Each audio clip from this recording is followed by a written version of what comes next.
सभी व्यक्तियों के जीवन में वो समय भी आता है जब शरीर जर्जर और बूढ़ा हो जाता है, इंद्रियों की शक्ति क्षीण हो जाती है, दैनिक जीवन के कामकाज के लिए भी उसे औरों पर निर्भर रहना पड़ता है। परंतु कम वक्त तृष्णा है कि इसका कुछ नहीं बिगड़ता। तृष्णा सदैव जवान रहती है। बुढ़ापे का उदास साया उसकी ओर आंख उठाकर भी नहीं देखता। मनुष्य की आकांक्षाएं व इच्छाएं ऐसी लंबी नदी सरीखी हैं जिसके ओर छोर का कोई पता नहीं लग पाता। अपने मन मुताबिक वातावरण को ढालने, घर परिवार, बाल बच्चों के लिए चीजें एकत्र करने तथा संसार की सुखों का भोग करने की लालसा कभी मंद नहीं पड़ती। और इसी बीच कभी अंतिम बुलावा आ जाता है। किसी लोक कवि ने लिखा है, मात कहे मेरा हुआ पडेरा, काल कहे मैं आया रे। अर्थात माता अपने बच्चे को बड़ा होते हुए देखकर खुश होती रहती है, उधर मृत्यु कहती है कि मैं निकट आ रही हूँ। तृष्णा का स्वभाव है कि जैसे जैसे मनुष्य की कामनाएं पूर्ण होती जाती हैं, वैसे वैसे तृष्णा की लपटें और धधकती जाती हैं। उसे किसी सीमा में नहीं बांधा जा सकता। शुरू में बहुत से लोग कहते हैं कि मेरे पास इतना हो जाए तो बस, लेकिन उसकी पूर्ति होते ही तृष्णा की धार फिर आगे की ओर बह निकलती है। इसी प्रकार आगे और आगे बढ़ते बढ़ते जीवन की ई लीला समाप्त हो जाती है, किंतु तृष्णा तुष्ट नहीं होती। सुकरात कहते थे, तृष्णा संतोष की बैरन है, वो जहां पाव जमाती है संतोष को भगा देती है। तृष्णा जैसा साथी ढूंढने पर भी नहीं मिलेगा।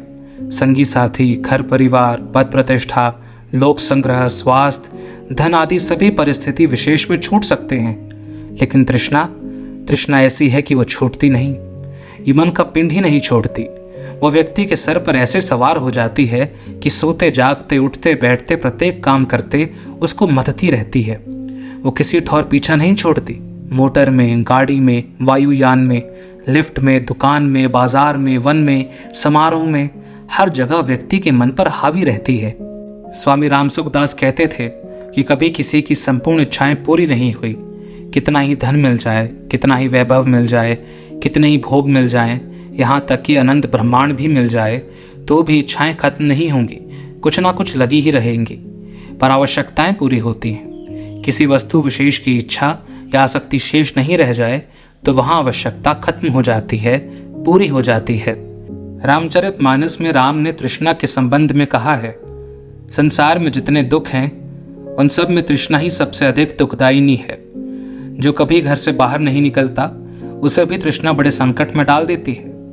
आश्चर्य की बात है कि जो व्यक्ति घर परिवार के झंझटों से मुक्त होने के लिए सब कुछ छोड़ छाड़ कर जंगल या पर्वत पर या और कहीं चला जाता है, वहां भी तृष्णा जोंक की भांति उसके साथ चिपकी रहती है। भोग और तृष्णा मनुष्य के सब दुखों की जड़ है। शरीर के लिए आवश्यक वस्तुओं के भोग को तृष्णा नहीं कहते। जब वस्तुओं की लालसा बढ़ जाती है वही तृष्णा है। यही मनुष्य में विषय वासना उत्पन्न करती है, जो सभी अनर्थों की जड़ है। मन में जब तृष्णा का अंकुर फूटता है तब बहुत कुछ अच्छा लगता है, परंतु अंत में वही तृष्णा उसे खा जाती है। मनोवैज्ञानिक बताते हैं कि आजीवन कारावास के कैदियों के हृदय में भी तृष्णा ताना बाना बुनती रहती है। तृष्णा उन्हें भी नहीं छोड़ती। एकांतवासी भी तृष्णा के मोहपाश से बच नहीं सके हैं।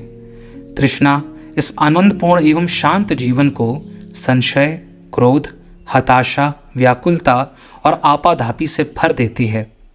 ओम नमः शिवाय।